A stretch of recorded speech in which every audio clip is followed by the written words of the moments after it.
चलिए दोस्तों, आज हम लोग बात करेंगे एफओबी इनकोडम के बारे में, जिसको हम लोग फ्री ऑन बोर्ड भी बोलते हैं। तो इसको हम एक प्रैक्टिकल एग्जांपल की मदद से समझते हैं। मान के चलो कि एक एक्सपोर्टर है जो कि ऑटो पार्ट मैन्युफैक्चर करता है और उसकी फैक्ट्री जो है वो पुणे में है और उसका जो बायर है वो है नीदरलैंड में बैठा है और वहाँ पे दोनों के बीच में जो भी इनकोडम डिसाइड हुआ है वो हुआ है एफओबी नावाशिवा। तो वो केस में हम देखेंगे कि कौन से जो कॉस्ट है वो शिपर बियर करेगा और कौन से जो कॉस्ट है वो कंजानी बियर करेगा। यहाँ पे फैक्ट्री से नावाशिवा पोर्ट तक लेके जाने वाला जो भी लोकल ट्रांसपोर्ट है वो शिपर बियर करेगा। उसके बाद में कस्टम क्लियरेंस करेगा और जो भी कस्टम क्लियरेंस होने के बाद कंटेनर जो है वो गेट इन करेगा नावाशिवा पोर्ट के अंदर।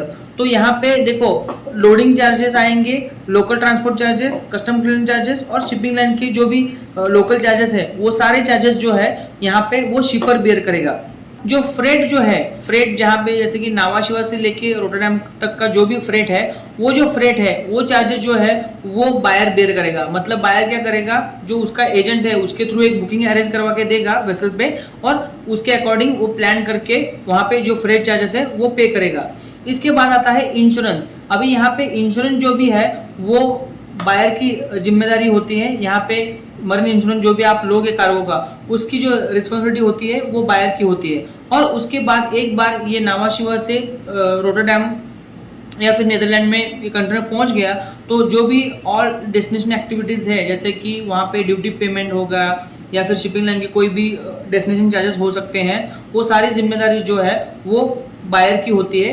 तो यहाँ पे अगर आप देखोगे तो रिस्क और रिस्पॉन्सिबिलिटी की हम लोग अगर बात करते हैं तो जो भी रिस्क और कॉस्ट है वो ट्रांसफर होता है पोर्ट ऑफ लोडिंग के अंदर। मतलब एक बार एक्सपोर्टर ने नावाशिवा के अंदर कंटेनर गेट इन कर दिया, उसके बाद जो भी जिम्मेदारी है कार्गो की या कंटेनर की वो पूरी की पूरी बायर की होती है। यहाँ पे अगर मान के चलो कि कंटेनर वहाँ पे कुछ डैमेज हुआ या फिर कुछ कार्गो डैमेज हो गया तो उसकी पूरी रिस्पॉन्सिबिलिटी जो होती है वो बायर की होती है, क्योंकि यहाँ पे हम लोगों ने एफओबी इनकोडम चूज किया है और इसकी जो रिस्क और कॉस्ट है वो पोर्ट ऑफ लोडिंग तक ही सीमित है शिपर के एंड से।